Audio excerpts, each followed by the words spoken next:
وزیر محمد اکبر خان یولسمه برخه. ولاړ د انګریز مختلک سپر توریالی ځوان دی، ساتونکی د وطن وزیر محمد اکبر خان دی، ساتونکی د وطن وزیر محمد اکبر خان دی. د دین یو صفات د وزیر محمد اکبر خان د داستان درنو او قدرمنو اوریدونکو په دې هیله چې ټول به جوړ او روغ یاست. الله رب العزت مو خوشحال لره. د دې زه محسن احسان یو ځل بیا د وزیر محمد اکبر خان د داستان د خبرونې کوربتوب کوم په دې هیله چې دا خبرونه تر پایه راسره واورئ درنو او قدرمنو اوریدونکو. په تېره برخه کې مو واورېدل د هغه له وتلو وروسته د کاکا نظام او د هغه نوکرانو کړستن د خداګانې اوچتې سوې. یو تن وویل دا چې څه وویل دا به په نن خپرونه کې واورو انشاء الله تعالی. یو تن وویل کشمیري هندو به اوس په خپلو کسانو پسې د ښار څلور لارې ټولې لټوي. مراد لاسونه پاس اسمان ته ونیول. خدای له داسې شرم او ذلت مو وساتې. نور په یوه غږ وویل امین. غرمه وه چې موهن لال د چوڼۍ په دروازه ورننوت. آسې له طبیلې سره ودروه. یوه نوکر ته یې د هغه قیزه ورکړه او په خپله د میدان په منځ کې د لویې خیمې په لوري مخه کړه. د ورځې له لوري به مکناټن په همدې خیمه کې ناست او خپل کارونه به یې کول. د خیمې پیرهدارانو ته یې وویل له ښاغلي سفیر سره ګورم. پیرهدار ننوت. لږ ځنډ وروسته بیرته راووت او ده ته د ننوتلو اشاره وکړه. مکناټن د غرمې په ډوډۍ ناست. ده ته یې په خندا وویل راځه منشي ډوډۍ راسره نوشجان کړه. منشي موهنلال وویل ښه اشتها زما زړه ته نه کېږي. هغه سک شو. ده ته یې په ځیر وکتل. وویل منشي کوم د غم خبر رانه کړې چې نور یې د اورېدلو زغم نه لرم. ورځ دې ولې داسې زوړ لوېدلي صاحب عبدالله بېدرکه دی. ستا نوکر عبدالله هوکې د عبدالعزیز او محمد الله درک هم نشته. مکناټن په خوله کې مړۍ ژر ژر وژوله او تېره کړه. د اوبو یو غړپ یې پسې وکړ. څومره ورځې کېږي؟ نن یې درېیمه ورځ ده. سفیر په چرتونو کې ډوب شو. بیا یې وپوښتل ښه پوښتنې دې پسې کړي دي؟ له چا سره چې پېژندل پوښتنه مې یې وکړه. نه پوهېږم ځمکې ونغړل که اسمان ته وختل. په وفاداري خو بدګمانه نه یې؟ نه هغوی ډېر وفادار کسان دي. په څه خبره خو به د نقب شوي هم نه وي. مثلا په پیسو. محمود الله او عبدالله خان اسکزی د وژلو د انعام پر سر لږ غوسه و خو وروسته یې غوسه سړه شوه. مکناټن وویل بیا نو د اکبر خان دوی کسان نیولي دي که یې خوله چوله کړه نو خیر یې نشته. موهنلال وویل صاحبه که رښتیا ووایم له ما سره د همدې غم دی چې که یې حال ویلی وي نو زما ورځ نوره ګرځېدلې ده. اکبر خان داسې څوک نه دی چې پر خپل دښمن رحم وکړي. مکناټن جګ شو. د یوې میز پر سر د شرابو بوتل یې شو. ورغی هغه یې راواخیست. 2 ګیلاسونه یې ډک کړل. یو یې منشي ته ونیو. واخله بې ځایه سودا یې مه کوه غم دې غلط کړ. موهنلال ګیلاس ترې واخیست. وویل نور هر څه ختم شول. سفیر لږ په تنده لهجه ورته وویل زړه مه غورځوه په سیاسي لوبو کې دا شان راځي. ما خو له تا پخوا دومره ناهیل خبرې نه وې اورېدلې. موهنلال لږ زړه راټول کړ. صاحب زما مشورو ته دې غوږ ونه نیوه. عرض مې وکړ چې خلم ته پلاوي واستوه. له اکبر خان سره د وخت د شریکولو معامله وکړم. و دې نه منله. د مشرانو کلنۍ پیسې مو پرې کمې کړې. شاه شجاع مو راوست. بیا مو په ډاک پرېښود. په خپل ولس کې مې بې اعتباره کړ. اوس 10 کسه پر ځان نشي راټولولی. ښاغلي الکسندر برنس ته له بړستنې پښې ایستلې وې. له شرابو او نڅا پرته یې نور څه نه پېژنېدل. هغسې چارې یې پیل کړې چې موږ مخبرانو سره رازونه یې افشا کړي دي. زما خو بیا کار ختم بوله. دغه کام مو داسې را وپاروه چې اوس یې ارامول ماته ناشوني ښکاري. نور څه را پاتې دي؟ منشي وروستۍ لوبه وروستۍ څه؟ دغه مهال د استخباراتي چارو مسؤل جان کینولي هم ورننوت. مکناټن وویل زه د اکبر خان او نورو مشرانو پیغام ته مثبت ځواب ورکوم. له هغوی سره د سولې خبرې پیلوم تر څو د جنرال سیل او جنرال ناټ پوځونه له کندهار او پېښوره راورسېږي. دوی به په خبرو بوخت ساتم. سفیر مکناټن بیا ځان ته د خیالونو ماڼۍ جوړې کړې. نواب زمان خان ته دا تمه ورکوم چې د باچا وزیر به شي. امین الله خان ته د اکبر خان په باب دا په غوږ ورسوم چې دی د پلار د پاچاهي په غم کې دی. او بیا یې جان کینولي ته وویل ورشه یو 2 تنه هوښیار کسان وګوره چې اکبر خان او افغان مشرانو ته زما پیغام ورسوي. په هر جنگ کې به ګټونکي افغانان وي تر هغو چې قندهار بلخ بدخشان وي. په هر جنگ کې به ګټونکي افغانان وي تر هغو چې قندهار بلخ بدخشان وي. چې سیدان وي چې بارک توخې ترین وي چې ناصر به بلنداوي ویلودین وي چې میوند خاکریز غورک نشمیا نشین وي چې اڅکل کو پل متحدین وي چې نرزی و تکتر کې پر زمین وي چې بلدک شاولی کوټ ارغنداب شین وي چې بولدک شاولي کوټ ارغنداب شین وي په نارو به تښتېدونکي دښمنان وي تر هغو چې قندهار بلخ بدخشان وي په هر جنګ کې به ګټونکي افغانان وي تر هغو چې قندهار بلخ بدخشان وي. خبرونه درنو او قدرمنو اوریدونکو د نومبر د ورستۍ اونۍ یوه خړه ورځ وه د سردار اکبر خان او نورو مشران له لوري محمد خان او میرزا احمد علي خان د دوه تنو سپرو په بدرګه د چوڼۍ لوی دروازې ته ورسېدل. پیرداران ته وویل موږ د سردار اکبر خان له لوري راغلي یو د ښاغلي مکناټن په نوم پیغام راوړی. پتراټ هغوی مکناټن ته احوال ورکړ. انګریزان هغوی ته د ملنډو په نظر کتل. دواړو ساده افغاني جامې درلودې. خوړو اوږدو چپونو یې د زړو جامو پیوندونه پټ کړي وو. ډېرې ژېړې څپلۍ یې په پښو وې. مکناټن د ډیپلوماتیکو اصولو سره ځان تیار کړ د دې لپاره چې پر افغانانو خپل رعب واچوي. خپلې رسمي جامې یې واغوستې. پر اوږو یې سپین او زرین نښانونه او مډالونه په تار ځلېدل. غوښتل یې وښیي چې دی د هغې ملکې وکتوریا سیاسي استازی دی چې د واکمنۍ په نوموري کې لمر نه ډوبېږي. مکناټن د خپلو څو مهمو پوځي مشرانو او مرستیالان جنرال الپیستون، ډګروال شلتون، ډګروال ټینجر، کرنل رانس او جان کنلي سره یو ځای د لیدو تالار ته ورغی. مکناټن او ملګري یې دې ته ځیر وو چې د افغان پلاوي پر غوړو بدوی تجمیلي جل بل څومره اغیزه کوي. خو هغوی ډېر عادي غبرګون وښود. د دوی د دې مصنوعي تشریفاتي غرور تر اغیزې لاندې رانغلل. له سلام او لنډې پوښتنې وروسته میرزا احمد علي خان چې په عمر تر خپل ملګري مشر و خبرې پیل کړې. په لهجه او خبرو کې د خپلو مشرانو او ولس برلاسي ښه تمثیل. ښاغلي سفیر مکناټن، تاسو زموږ د مشرانو پیغام دا دی چې جګړه مو نوره بایللې ده.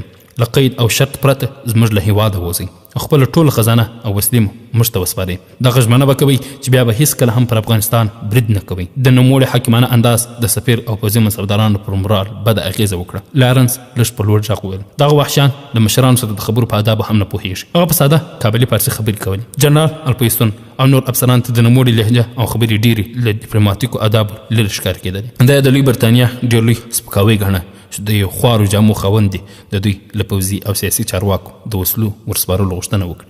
مکناټن د هغوی پر خبرو ښه پوهېده. تر اوسه د هغه غوږونه هم له داسې خبرو او جملو سره عادت نه وو. په لنډو ټکو په پرېکنده لهجه وویل داسې هېڅکله نشي کېدی. افغانان سمدستي پاڅېدل. مکناټن د داسې غبرګون تمه نه درلوده. په حیراني هغوی ته وکتل. بیا یې وویل څه خبره ده ولې جګ شوئ؟ احمد علي وویل تاسو ته مو پیغام ورساوه، تاسو ځواب مو واخیست، نور مو دلته کار ختم دی. سفیر بې ځوابه و او نه پوهېده چې څه وکړي. هغوی روان شول. په تلو تلو کې احمد علي شاته راوکتل. وویل ډېره ښه ده، موږ نور ښه پوهېږو چې څه وکړو. د الپیستون هډونه ورېږدېدل. هغه دا ښه احساس کړه چې په دغه ساده خبرې کې څومره دروند ګواښ. 2 ورځې وروسته مکناټن بیا اکبر خان ته د خبرو لپاره یو پلاوی واستوه. هغه غوښتل چې افغانان پر چوڼۍ تر هغو له برید ایثار کړي تر څو دوی له کندهار او یا جلال آباده مرستندوی پوځونه راورسېږي. مکناټن ځان یو هوښیار سیاستوال باله. غوښتل یې فرصت ترلاسه کړي. خو دې ته یې پام نه و چې د هرې ورځې په تېرېدو د ژمي سختې ورځې رانږدې کېدې او دوی خپل فرصتونه بایلل. سپین په دې ورځ کې د عجیب حالت سره مخ و. ماښام به د جان کلني او موهنلال سره یوه نقشه جوړه کړه. سهار به کومه ټکه راولوېده او د هغه نقشه به یې پر خاورو لړلې وه. یو سهار یې د چاودنې دروند غږ واورېد. د هغه په غوږونو کې د خطر زنګونه بیا وکړنګېدل. لږ وروسته یو پوځي سلاکار لارنس مخې ته ودرېد. صاحب هغه د چاودنې غږ دې واورېد؟ هوکې څه خبر شته؟ د کابل سیند پل یې لځولی دی. مکناټن سک شو. نو له بالاحصار او جلال آباد سره مو لارې پرې شوې؟ لارنس په تایید سر وخوځول. سفیر له ځان سره په خبرو شو. اکبر خانه د دې ټولو حساب به در سره کوم. لارنس ته یې وویل موهنلال را پیدا کړه. هغه په تراټ ووت. لږ ځنډ وروسته موهنلال د هغه په مخ کې ولاړ. منشي خبر شوې؟ پل یې والوځاوه. هوکې صاحب. دریغه د پاچا وړاندیز مو منلی وایي. کوم وړاندیز؟ بالاحصار ته د ځواکونو د لېږدو وړاندیز. د غونډیو ترمنځ په ایثار ډګر له دښمن سره جګړه ګرانه ده. سفیر هغه ته برند وکتل. په کتو کې دا پوښتنه وه ښه اوس ته هم پوځي کارپوه شوې؟ بیا یې په غوسه وویل پر دې خلکو هېڅ باور نشته. هغه د قزلباز خان هم ورک دی. د اسمت الله کندهاري ملا درک هم نشته. د موهنلال پر شونډو ترخه مسکا تېره شوه. صاحب بده ورځ یار نه لري. کندهارۍ ملا تښتېدلی دی. مکناټن سر وخوځاوه. یوه ورځ به درته د خپلې وفادارۍ لوړې کوي، بله ورځ به یې ګورې له دښمن سره به دې ولاړ وي. څه وکړو منشي لار راښایه. کله کندهار او یا جلال آباد مرسته راونه رسېږي ما ته خو ګران ښکاري. خدای خبر سږنۍ ژمی به څنګه تېر شي. بیا اوږې وڅنډلې. صاحب زه خو اوسه هېڅ نه خبرېږم چې څه روان دي. ته چارچتي ته لاړ شه، له هغه زړو یارانو دې احوال واخله. د موهنلال سترګې له ویرې چغې شوې. وویل که هلته لاړ سم صاحب دا به زما او ستا وروستی لیدل وي. ډېره موده کېږي چې له هغوی هم احوال نه لرم. او ترسنګ خدای بخش او یوسو خو یې د باغیانو ډېر کلک ملګري وو. دوی لا وروستۍ پرېکړې ته نه ورسېدلې چې د چوڼۍ یو برج ته نږدې ډز وشوې او بیا تر څه ځنډه په زور کې روانې وې. هغوی دواړه له یوې خیمې راووتل او د باندې د ښار جنوب لویدیځ لوري له برج سره نږدې تورې لوخړې اوچتې وې. مکناټن وویل د محمد شریف پر کلا برید کړی دی. وړاندې د هغوی پوځي مرستیال لارنس له څو تنو سره په خبرو د پر غږ وکړ. دا څه لوبه ده صاحب؟ د شاه محمد خان کسان دي پر شریف کلا برید کړی دی. مکناټن وپوښتل مرستې احتیاط شته؟ نه صاحب هلته یو ټولۍ پوځیان پراته دي. له پاس برج هم دښمن تر اور لاندې نیول شوی. مکناټن ډاډه بیرته خپل خیمې ته ننوت او موهنلال د خپلې خونې پر لور روان شو. نیم ساعت وروسته د شریف کلا قومندان تورن لاوتري د سفیر په مخ کې ځوړند سر ولاړ و. د مکناټن مخ له غوسې تک سور چغې یې کړې. څه در باندې وشول؟ د برټانیې عزت مو د څو ذلیلو یاغیانو پښو ته وغورځاوه. له یوې وړوکې ډلې چې ټولو وسلې هم نه درلودې تاسو را وتښتېدلئ. ولې؟ هغه له ویرې په لړ زنده غږ وویل صاحب بنګالي سرتیري وتښتېدل. د نورو یې هم روحیه ماته کړه. هغه غاښ وچیچل. کوم په 2 تنو مرچل نیولی وای دښمن پر تاسو د درختلو جرأت نشو کولی. بیا مخ ته شړک ورکړ. وای ما کم بختۍ زه به له معظم ملکې سره په کومو سترګو مخامخ کېږم. د تورن لاوتري په زړه کې ورتېره شوه. خدای خبر چې ته به له ملکې سره د مخامخ کېدو فرصت ولرې که نه. لارنس ته چې لږ وړاندې چوپ ولاړو په غوسه کتل. تا خو ویل چې دوی مرسته اړتیا نه لري. هغه ویل صاحب زه څه پوهېدم چې دوی مخکې له مخکې د تیښتې تصمیم نیولی دی. که جګړه کړې وای دښمن نه شوی پر ورختلی. هلته څومره مرمۍ او نور پوځي توکي پاتې وو. تر 6,000 ډبلیو زیات وو. زموږ دویمه لویه زیرمه هم هغه وه. الفینستون هم چې سخت وارخطا او غوسه و خیمې ته وننوت. هغه تورن لاوتري ته په کرکه وکتل. وویل زه خو د تیښتې هېڅ د توجیه الفاظ نه لرم. مکناټن په پیغور ته ورته لهجه وویل جنرال صاحب دا نو ستا پوځ دی. تورن لاوتري وویل موږ حاضر یو چې دغه کلا بیرته ونیسو. که مصر پکې ځي هم زه حاضر یم. د مکناټن پر شونډو زهرجنه مسکا راغله. وویل هوکې دښمن ته یې ارامه ورپرېږده. بیا یې د سر په بیه بیرته ترې نیسه. کپتان ستیورات چې اوس یې ټپونه یو څه رغېدلي وو خیمې ته ورغله. نوموړي د منبع د استحکام غونډ قومندان او د جنرال سیلزوم الفیسن ته وویل د محمد شریف په کلا کې چې څه و شایي په لاس رانشي. خو که دغه کلا د هغه په لاس کې وي د اکمالاتو اصلي زیرمې مو دښمن لاس لویږي. مکناټن ساک جنرال ته وکتل. هغه وویل د تورن وارن کلا ته بیا زموږ د تګ راتګ لاره د شریف کلا تر ګواښ لاندې راځي. دغه کلا په هر صورت باید موږ بیرته ونیسو. کپتان شورایټ وویل بیرته یې په دې شرط نیولی شو چې سرتیري جګړه وکړي او ساتلی هم شو که پوځیان ترې راونه تښتي. تورن لاوتري د هغه د طنز ترخه احساس کړ خو سر یې کښته واچوه. له یوه برخه یې پر شریف کلا د توپونو څو پرلپسې ډزې وشوې. جنرال خپل ساتونکي ته وویل باشه توپچې ته ووایه چې د ګولیو په ویشتلو کې لږ پام کوئ. مکناټن وویل پرېږده ښاغلی چې دیوالونو پر راچپه کړي. جنرال چې د خپل پوځ او روغتیا دواړو ناهیل شوي اوږده ساه یې واخیست. بیا یې وویل دغه ګولۍ ښایي تر دې ډېر اړین وخت په درد راته وخوري. د تورن وارن تر قومندې لاندې 90 تنه پوځیانو له چوڼۍ نه کوم 300 متره لرې په یوه کلا کې د خوړو او جامو پر لوی زیرمې پیره کوله. وایي چې د محمد شریف کلا د مجاهدینو لاسه ورغلې وه او انګریزان پوهېدل چې که یې پر وخت چاره ونه کړي دوی به له نورو سترو لانجو سره مخ کړي. مکناټن ته د دوی د خوړو او اکمالاتو د مسؤل جان سره خبرې وریادې شوې چې ویل په چوڼۍ کې تر میاشتې د لږې مودې لپاره خواړه او د څارویو واښه پاتې دي. اندېښنې رښتیا شوې. مجاهدین د تورنوار پر مرچلونو ډزې پیل کړې. له چوڼۍ نه د خوراکي توکو د راوړلو لپاره څو ګاډۍ هغه لور ته استول شوي وې بیرته راستنې نه شوې. له بنګالي 100 تنو ساتونکو یې 15 تنه ګوډ او مات بیرته زوړ سر کلا ته راوتښتېدل. هغوی چې له کلا نه کوم خوراکي توکي بار کړي وو ټول د محمد شاه خان بابکر خیل کسانو ترې وګرځول. په هر جنګ کې به ګټونکي افغانان وي تر هغو چې قندهار بلخ بدخشان وي چې څو یو افغان ژوندی پر دې هیواد وي غلامي کله مني تل به آزاد وي چې د تورو د احمد دور په یاد وي د یو افغان پښتون به په فریاد وي چې غزنی د غزنوي په بچو ښاد وي دشمنان به سراسر ټوله برباد وي دشمنان به سراسر ټوله برباد وي چې دا ګل کابل موجود پغمان وي تر هغو چې قندهار بلخ بدخشان وي په هر جنگ کې به ګټونکي افغانان وي تر هغو چې قندهار بلخ بدخشان وي ګوري کله سره او تور دشمنان دوري چې ځاځي منګل زدران پر ختیځ شوري د خبرونې درنو قدرمنو اورېدونکو ماښام د تورن وارن استازي د جنرال الپویستون په مخ کې ودرېد تر پوځي سلام وروسته یې وویل ښاغلی د قومندان اجل لیک بیا یو لیک هغه ته وسپاره تورن وار لیکلي وو که تر سهاره موږ ته پوځي مرسته ونه رسېږي د کلا ساتنه ګرانه ده ښایي زموږ مرګ ژوبله له اټکله لوړې وي الپویستون د استازي په خوله هغه ته ډاډ ورکړ چې تر سبا پورې به مرستندوی کنډک در ورسېږي خو دغه سبا رانغی هغوی 2 ورځې د مجاهدینو سختو بریدونو ته په همدې تمه ځواکونه ځانونه ټینګ کړي وو چې له چوڼۍ نه به مرستندوی پوځونه راورسېږي خو جنرال او سفیر د خپل لوی مرکز په 3.5 متري کې د یوې کلا له ساتلو ناتوان وو دوی د سپرو یو کنډک ته قومنده ورکړه چې پر شریف کلا برید وکړي سپاره ووتل جګړه ونښته خو انګریزي پوځونه ډېر زر وپوهېدل چې دوی د دې کلکې کلا د بیرته نیولو توان نه لري د 100 تنو مرګ ژوبلې وروسته هغوی بیرته چوڼۍ ته ننوتل تورن وارن 2 ورځې ځان ټینګ کړ د 2مې ورځې په مازدیګر د هغوی یو استازي بیا د انګریز جنرال په مخ کې ولاړو د نوموړي وروستی پیغام یې هغه ته وسپاره وارن لیکلي و که د ورځې تر پایه موږ ته مرسته ونه رسېږي موږ به اړ شو چې کلا خوشي کړو جنرال ځوابي پیغام واستاو د شپې تر 2 بجو به ژغورونکی ځواک ستاسو په منځ کې وي خو وارن تر سهاره پورې انتظار وکړ سهار هغه له پاتې ژوندیو پوځیانو سره د چوڼۍ په دروازه کې ولاړ الپویستون او مکناټن بیا عجله غونډه وکړه ټول پر خپلو غلطیو پوهېدل خو بیا هم یوه پرې اعتراف نه کوه مکناټن د خپلې سیاسي هوښیارۍ بابولالې ویلې موږ چې د لوی برطانیې د عزت او وقار لپاره څه لازم بلل تر اوسه مو هغه ترسره کړل دا چې دغه ناپوه قوم په خپل خیر نه پوهېږي په دې کې زموږ ګناه نشته جنرال مسکی شو په زړه کې ورتېر شو څومره لوی دروغ د لوی برطانیا وقار که د ممبۍ ګورنري الپویستون د شلتون او نورو پوځي منصبدارانو تر پایه پر دې ونه پوهېدل چې دوی د څه لپاره دې هېواد ته راغلل او کوم لوی ارمان لپاره دلته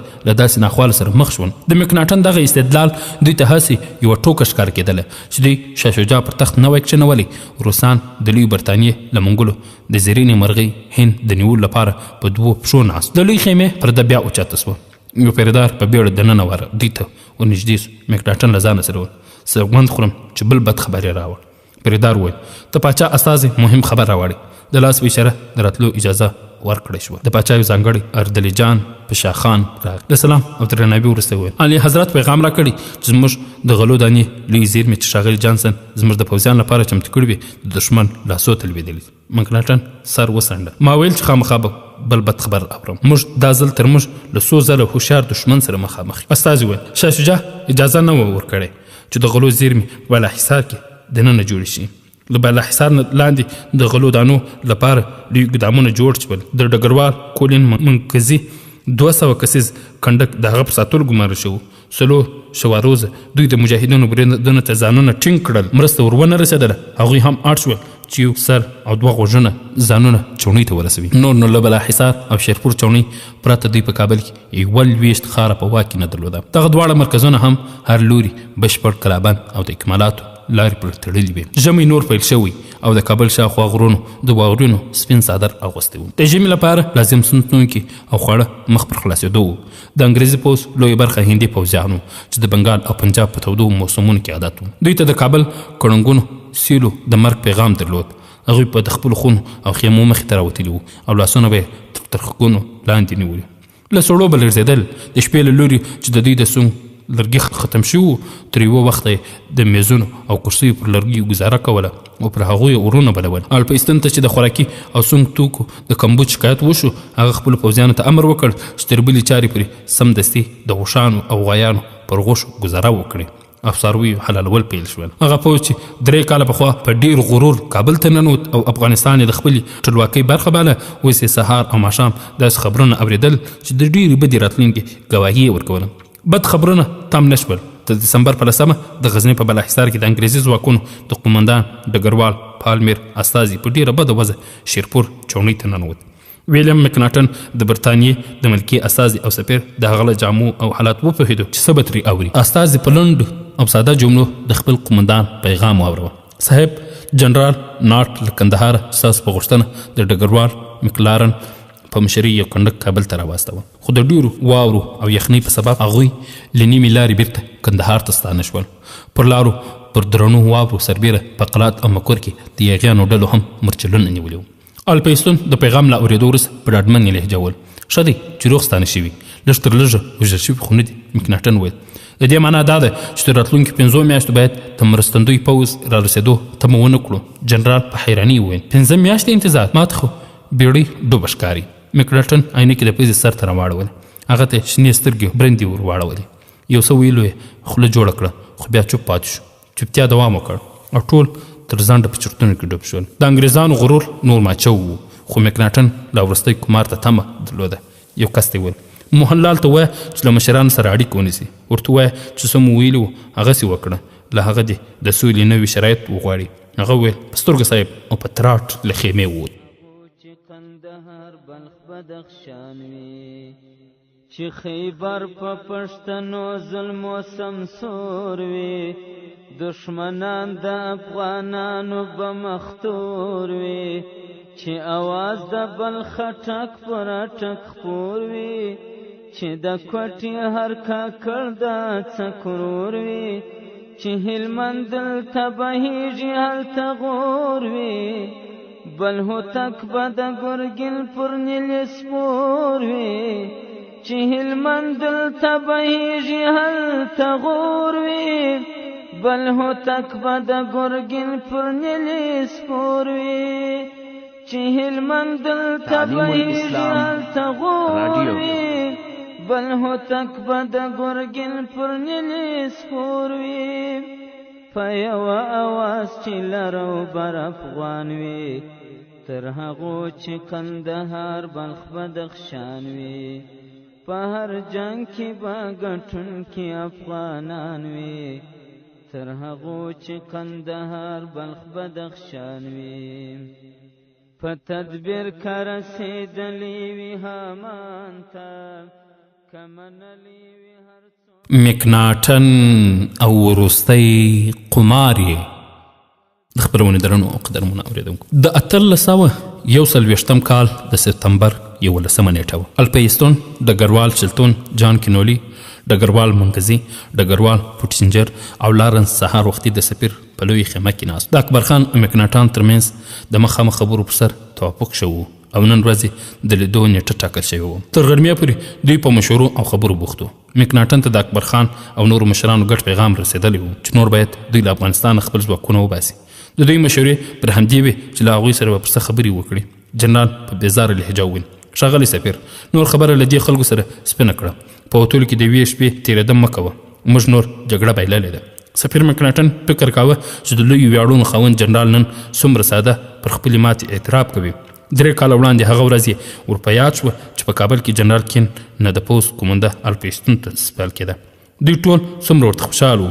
د هغه پوځ یو جنرال د پوځونو قومندان ټاکل شوی چې د ناپلیون غرور یې ورمات کړی و او پر ټټر یې د واترلو د جګړې ګټلو مډالونه ځلېدل. د ډېرو پوځیانو په ذهن کې دغه پوښتنې راګرځېدلې چې زموږ د پوځونو د مېړانې کیسې رښتیا دي او که هسې افسانې. مکناټن په خیمه کې پر ناستو کسانو نظر راتېر کړ. وویل دا دی له اکبر خان سره پخپله ګورم، خو پر دې ډاډه یم چې دا به زموږ وروستۍ خبرې نه وي. زه د دې له سپکاوي ډک شرطونه نشم منلی، زه به ملکې عالیې ته د داسې شرطونو د منلو څه ځواب ورکوم. الپیستون ویل یو اصل دا دی چې د جګړې بایلونکي انتخاب نه لري. د مکناټن پر شونډو پرې هم مسکا تېره شوه. په زړه کې ورتېره شوه چې د جګړې په ډګر ستاسو پوځیانو بایلود د سیاست پر ډګر وایي زه درته وګټم. هغه د خبرو ایجنډا او شرطونه لیکلي تیار کړي وو. خپل پوځي مرستیال لارنس او نږدې همکاران ډګرمن تریو او ډګرول منګزي ته یې وویل تاسو له لوستونو سرتیرو سره ځانونه تیار کړئ. لارنس ویل ښاغلی له اکبر خان د ټولو ناخوالو د کسات ښه فرصت نه دی. الپیستون حق پک شو. د تاسو څه لوبه پیل کړې؟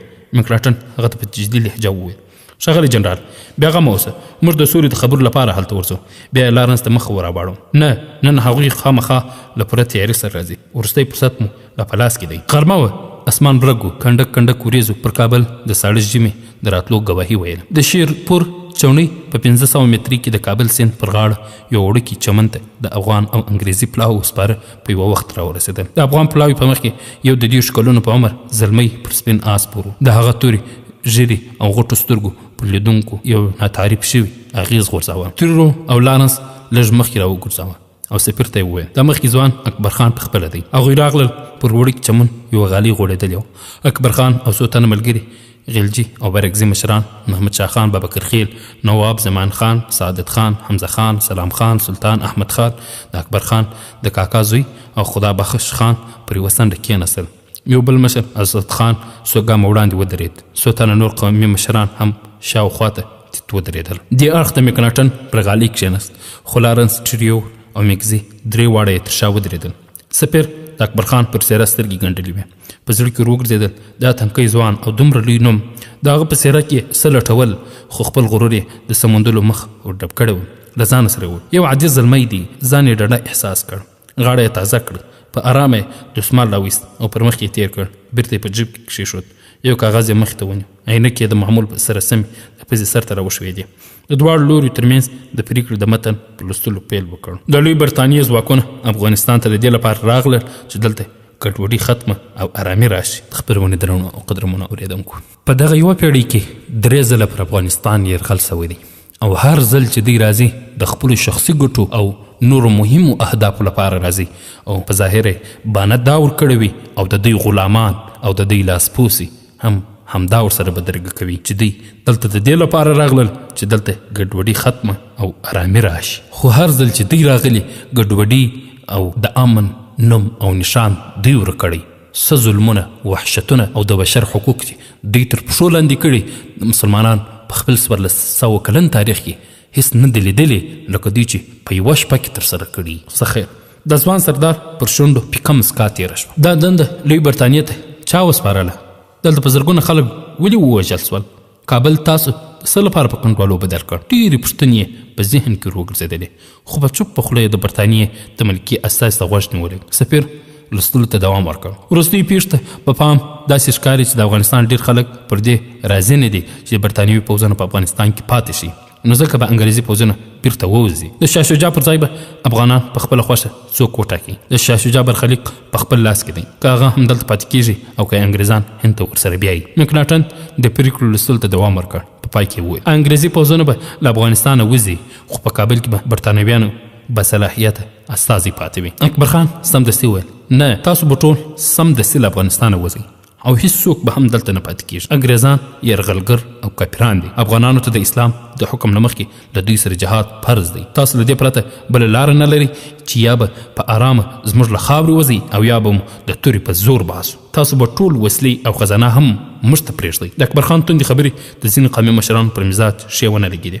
محمد شاه خان لږ په نرمو ټکو هغه ته وویل سردار صاحب، دوی به وځي، که نن نه وي نو سبا به خامخا وځي. تاسو لږ ارام شئ. وروسته بیا تر څه ځنډه د دواړو لورو ترمنځ پر یاده شوو موادو خبرې وشوې. که څه هم دا لیکلی تړون نه و، خو د جرګې په څېر غونډه وه چې پرېکړې دا لیکلي تړون په څېر وزن درلود. اکبر خان او ملګرو یې زیات پر څه اعتراض نه درلود. دوی چې څه غوښتل هغه په پرېکړه کې راغلي وو. یوازې د وتلو په نیټه تر لږ ناندریو وروسته بالاخره پر دې وروستي توافق وشو چې انګریزي پوځونه به 3 ورځې وروسته د هند په لور خوځېږي. دواړو لورو خپل مرکزونو ته خوشحاله ستانه شول. اکبر خان پر دې خوشحاله و چې له سفیر مکناټن د خپلو پوځونو د وتلو سند ترلاسه کړی. لوڼ څه غواړي؟ 2 سترګې خوځینې غلجي او محمدزي سرداران ډېر خوښ نه وو. هغوی له مکناټن سره د اړیکو نیولو هڅې پیل کړې. مکناټن له عجیب حالت سره مخ و. هغه ته تر ټولو ستره ستونزه دا وه چې له دغه پرېکړې شاه شجاع څه ډول خبر کړي. خو هغه پر دې ډېر خوشحاله و چې فرصت یې وموند. هغه یوازې 3 ورځې فرصت درلود چې د پرېکړې له مخې پوځونه باید د هندوستان په لور وخوځېږي. نوموړی د خپلو نورو پلانونو د بریالي کېدو په خیال کې و. له ننګرهار نه به د جنرال سیل پوځ راورسېږي. د امان الله خان او اکبر خان او نورو افغان مشرانو ترمنځ به د اختلاف اور بل شي او دوی ته به تر پسرلي د پاتې کېدو زمینه برابره شي. د برطانیا پوځ پښې به بیرته ټینګې شي او بیا به دوی په ډاډه زړه هند ته لاړ شي. د ممبۍ ګورنر په توګه به خپلې نوې واکمنۍ ته دوام ورکړي. د سند غاړې د تړون یوه ماده دا وه چې د انګریزي پوځونو به له بالاحصاره هم وځي. وروسته انګریزي چارواکو چوڼۍ ته د خپلو پوځي پر ټولولو لاس پورې کړ. د شاه شجاع د پوځ تر څنګ په بالاحصار کې د انګریزي پوځ یو کنډک د پاچا د دفاع لپاره ځای پر ځای و. الفیستون هغوی ته حکم وکړ چې چوڼۍ ته راشي. د تړون له مخې افغان مشرانو د دې ضمانت کړی و چې د هغوی امنیت به نیسي. انګریزي پوځ ته چې په بالاحصار کې پراته و حکم شوی و چې څومره غله ورسره راوړی شي باید صرفه ونه کړي هغوی هم پر ګاډیو اسونو او شانو د غلو برول پیل کړل او له بالاحصاره د وتلو تیاري یې ونیوله. هغه ورځ هم اسمان ورځ یوه ترنګلې ورځ وه. ساړه بادونه چلېدل. شاه شجاع په خپل دربار کې له هر څه ناخبره ناست او د خپلې راتلونکي په باب یې فکر کاوه. پاچا د انګریزي پوځونو پر درنو ماتو ډېر خفه و او پوهېدو د هغوی هره ماته د ده د واکمنۍ د ختمېدو په لور یو ګام دی. په شاهي دربار کې یوازې و او قدم یې وهه. هغه چې د خپلې راتلونکي په باب فکر کاوه یو د تورو سترګو کونډې ږیرې او جګ قد ځوان به یې سترګو ته ودرېد. اکبر خان باید په هره لار چې وي له مخې یې لرې کړم. هغه ورځ یې سترګو ته ودرېده چې په کندهار کې د کندل خان په بڼ کې پر دوی د افضل خان او اکبر خان په مشري پوځیانو ناڅاپي برید وکړ. چغې ګډې شوې چې یو تنکی ځوان انګریز کیمپبل د تورې په ګزار ټپي کړ او ژوندی یې بوت او بیا یې په پوخ ماه ګډ شو چې ایله په فراه کې پښته کې شوه. اکبر خان نه یوازې د ده بلکې د انګریزي مشرانو پر اعصابو هم سپور و. له ځانه سره په خبرو شو. مکلاټن صاحب ته مې څو ځله وویل چې د ده ځوان چاره ضرور ده خو هغه مې خبره بابیزه ګڼله. اوس به ورته معلومه شوې وي له سیره څو په ترې پخېږي. د شاه شجاع مزاج د سپرلي د موسم په څېر و. په یو وخت کې به څو رنګونه پرې راغلل. کله به د تالندې او برېښنا په څېر له غوسې پړه کېدو. دوست محمد به څه وي زوی به یې وي. د لوی احمدشاه لمسي سره د سیالۍ څه دي چې موهنلال راغی 100,000 روپۍ به ورکړم خس کم جهان پاک او هر څه به سم سي. خو چې د بې مهرو او چنداولو د جګړې نندارې به یې سترګو ته ودرېدې چې ده به د دوربین له سترګو لیدلې د تورو لخړو او لبونو له منځه به یې ولیدل چې د سرو دریشیو او برګو برغونو خاوندان د جګړې له ډګره تښتېدل او د خړو پګړیو او سپینو تورو خاوندان به ورپسې وو. د تکبیر نارې به له بالاحصار په برج کې واورېدې او بیا به خپل پوځیان زوړ سرونه مخې ته ولاړو. زړه به یې راډک شو. مکلاټن احمق به مې خبره ونه منله. ورته ومې ویل دغه یاقي مشران ټول توپونو ته وتړه. امین الله خان، عبدالله خان، سعادت خان او نور که پر وخت وژل شوي وای دغه ورځ به نه وای لیدلې. دغه مهال د دربار د دروازې له غږ سره د هغه د خیالونو مزل لنډ شو. وزیر عثمان خان ورنوت په څېره کې د ویرې ډېرې نښې روښانه وې. شجاع الملک ترې وپوښتل څه خبره ده له څېرې دې ویره اوري؟ صاحب د دوستانو پوځ تاسو له بالاحصاره د وتلو حکم کړی دی. پاچا پر خپله اوږده ژیره لاس راتېر کړ. وی ویل د وزیر محمد اکبر خان د داستان درنو او قدرمنو اورېدونکو دا چې څه یې ویل دا به په راتلونکي خپرونه کې واورئ انشاء الله تعالی. د خپرونه مو محسن احسان چمتو او تاسو ته وړاندې کړل. در بیا چې تاسو په درانه حضور کې راحاضرېږو. تاسو ټول په لوی الله جل جلاله سپارو. السلام علیکم ورحمة الله وبرکاته. چې په جنگ راسي هر څوک افغانستان ته که نمرود وي غشي غورځوي اسمان ته چې په سپکه سترګه وګوري افغان ته پر دنیا غواړي دوژخ هغه وځان ته چې په جنگ راسي هر څوک افغانستان ته چې په جنگ راسي هر څوک افغانستان ته تر وطن دی عکاش غمگین قربان وي تر هغو چې قندهار بلخ بدخشان وي په هر جنگ کې به ګټونکي افغانان وي تر هغو چې قندهار بلخ بدخشان وي. تعلیم الاسلام